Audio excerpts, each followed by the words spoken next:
Our Region's Business is sponsored by PNC for the Achiever in You, and by Burns & Scallow Roofing and Real Estate, dedicated to improving the profitability and sustainability of our clients. Visit our website to learn about the power of two. Welcome to Our Region's Business with your host, Bill Flanagan. Today on Our Region's Business, we'll meet two local entrepreneurs, one who has turned a taste for an Argentine treat into a brand new business, and another who has built a fast-growing company that helps businesses manage expenses anywhere. But first, a multi-billion-dollar challenge for our region and for the Commonwealth of Pennsylvania: how to shore up decaying transportation infrastructure and support competitive public transit systems.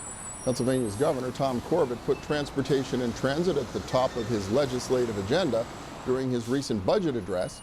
Dennis Yablonsky served on the Governor's Transportation Commission representing our region. He's the CEO of the Allegheny Conference, which does co-produce this program. Welcome back. Good to see you again. Always good to be with you, Bill. Well, why don't we start with why this needs to happen in the first place? What's the real issue Pennsylvania is grappling with? Yeah, there's a couple of things, but maybe for Pittsburghers, number one issue is public transit, which Pittsburgh has a very high usage of transit. About 50% of the people that work in downtown Pittsburgh take public transit, one of the highest percentages in the country. And if this doesn't pass, we're going to have an additional 30 to 35% reduction in our transit system, which will just be devastating to our employers and the workers who have to get to and from work. And that's on top of what, the 15% or so cuts we had a couple of years ago, Absolutely. Which a lot of people are still unhappy about. Exactly, Okay. exactly. So Yeah, transit's a big issue. That's a big issue. Second big issue is that the roads and the bridge system in Pennsylvania, which is very extensive, is deteriorating. I mean, we have the highest number of structurally deficient bridges in the country. Over highest? Number one. That's a dubious number one distinction, of course. Over 4,000 bridges, and our road system is deteriorating. And frankly, if we continue to have problems like we had in Swissvale a month or two ago, they announced that they were putting a weight restriction on a bridge, so now buses and trucks can't get over it, maybe even some automobiles. You're going to have to detour around it. You're going to be paying more for gas by sitting in traffic or being detoured, and we've got to invest in the system. So that's got to be costly for commuters, but also for businesses. Absolutely, it's expensive for businesses, and this is a business climate issue. And what I mean by that is that when businesses are evaluating where they're going to expand, and it doesn't matter whether they're local businesses or out-of-region business considering us, one of the factors they look at very carefully is your infrastructure, your roads, your bridges, your rail, public transit, air service, and if it's deficient, you have one less reason why people will want to expand and add jobs here. Do we see that? Is that a really important criterion for a lot of companies when they look at where they're going to locate or expand? Absolutely. It's always one of the top three or four. Sometimes it's number one, sometimes it's three, but it's always one of the top criteria when people are looking. And, you know, this is a national problem. It's not that we're the only one that has this, but because of our topography, the density, the amount of people coming from the East Coast and the Midwest through us, we have a much higher concentration of roads and bridges and transportation infrastructure that has to be maintained. Well, and I see some other states seem to be moving forward and biting the bullet and making the investment. Right. Virginia, for example, is taking a kind of an innovative look at their transportation needs. And the good news is the governor has proposed his solution to this, which addresses all the key elements of it. There's some people in the General Assembly that want to add more to it, which would be great. You know, the more the better from our perspective.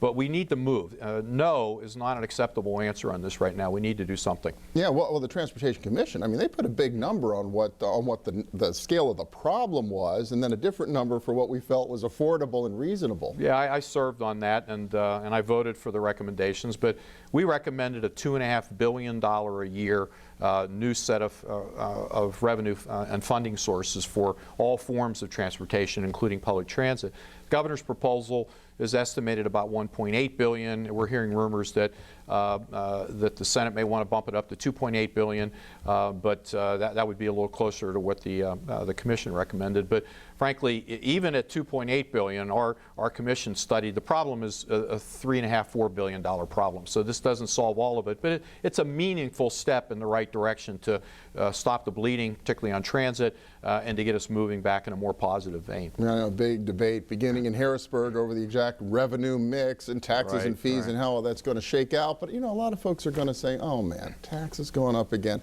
more government spending. Why do we want to go there? Yeah, well, I mean, first of all, my response to that was you're going to pay for this one way or the other.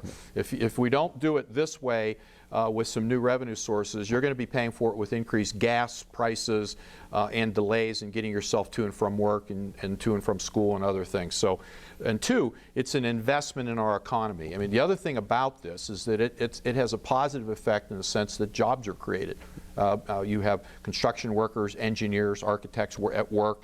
You've got purchases in the supply chain of cement and steel, et cetera, and it's got a stimulatory effect on the economy. So it has that positive nature to it. Well, as and well. that's interesting. You think about the softness in the economy that resulted from the housing bust, 5 years ago. This kind of attacks that issue directly in a lot of ways. And the other issue is you pay for utilities. I mean, you have to have basic infrastructure in your home and in your businesses.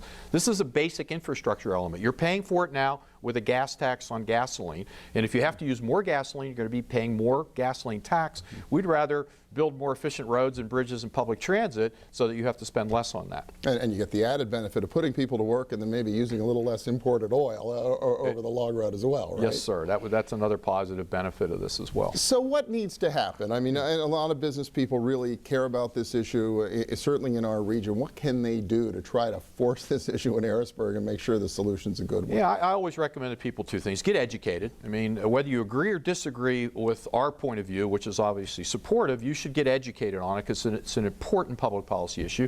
And then you should weigh in with your opinion. You should call, write, email, fax, whatever you can to your local House member, your local senator, and let them know what your opinion is. They do read and follow this input, so it's important that you weigh in on the issue. All right. A lot to think about. Big, important issue for our region. Dennis Yablonsky, CEO of the Allegheny Conference. Thanks so much. Thanks, Bill. Good to see you.